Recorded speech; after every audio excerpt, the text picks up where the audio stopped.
হয়েছে, এই বিলের উপর চর্চা হবে, আইনের উপর চর্চা হবে।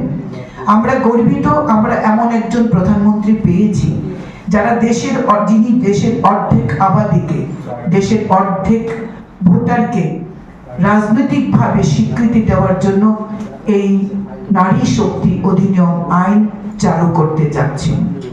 আজকে মহিলারা রাজনৈতিকভাবে অংশগ্রহণ করছেন, সরকার পরিবর্তন, সরকার গঠনে সক্রিয়ভাবে অংশগ্রহণ করছেন, কিন্তু রাজনৈতিকভাবে প্রতিনিধিত্ব করার যে সংরক্ষণের প্রয়োজনীয়তা রয়েছে সেখানে কোনো সরকার সেটা করতে পারেনি। ভারতীয় জনতা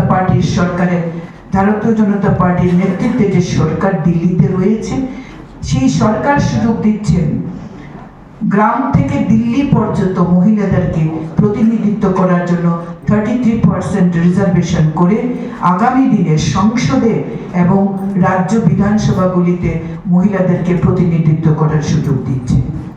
আমরা গর্বিত, আমরা নারী, এবং আমরা এমন প্রধানমন্ত্রী পেয়েছি যিনি নারীদেরকে এই সম্মান দিচ্ছেন নারী শক্তি বন্ধন অধিনিয়মের মাধ্যমে। আজ